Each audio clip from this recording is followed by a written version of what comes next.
ദൈവനാമത്തിന് മഹത്വം ഉണ്ടാകട്ടെ. നമ്മുടെ ജീവിതത്തിൽ പല അനുഭവങ്ങളിലൂടെ കടന്നു പോകുന്നവരാണ് നമ്മൾ.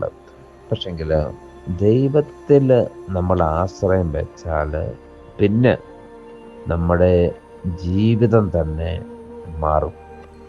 ഇവിടെ സങ്കീർത്തനം 11 അതിൻ്റെ ആദ്യത്തെ വാക്യം പറയുകയാണ്,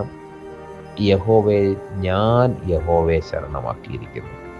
തീർച്ചയായിട്ടും തൻ്റെ ജീവിതത്തിൻ്റെ പ്രതിസന്ധികളിലാണ് മനുഷ്യർ ഏറ്റവും കൂടുതൽ ദൈവത്തെ വിളിക്കുന്നതും ദൈവത്തെ ശരണമാക്കുന്നതും.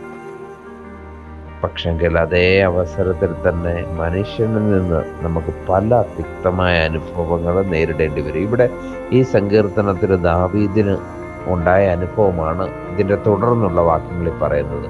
പക്ഷികളെ നിങ്ങളുടെ പർവ്വതത്തിലേക്ക് പറന്നു പോകുവിനെന്ന് നിങ്ങൾ എന്നോട് പറയുന്നത് എങ്ങനെ?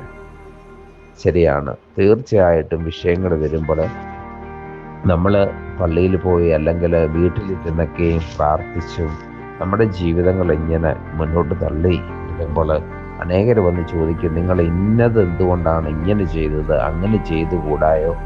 ഒരർത്ഥവുമില്ലാത്ത അല്ലെങ്കിൽ നമ്മുടെ വിശ്വാസത്തെ കെടുത്തുന്ന രീതിയിലുള്ള വിധിവാക്യങ്ങൾ പറയും. അപ്പോൾ അങ്ങനെയുള്ള ഒരു സാഹചര്യമാണ് ഇവിടെയും ഈ സങ്കീർത്തനത്തിൽ പറയുന്നത്.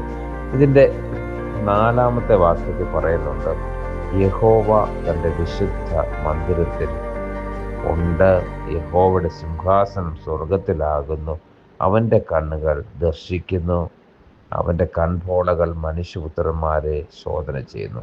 തീർച്ചയായിട്ടും നമ്മുടെ പ്രശ്നങ്ങൾ എന്തു തന്നെ ആയിരുന്നാലും, മനുഷ്യൻ നമ്മളെ എന്തൊക്കെ പറഞ്ഞാലും, ദുഷ്ടൻ എത്ര രീതിയിൽ നമ്മളെ തകർക്കാൻ നോക്കിയാലും, ദൈവവേദലേ, നീ ദൈവത്തിൽ വിശ്വസിക്കുന്നോ, ദൈവത്തിൽ ആശ്രയിക്കുന്നോ, തീർച്ചയായിട്ടും ദൈവം നിന്നെ വിടുവിക്കും.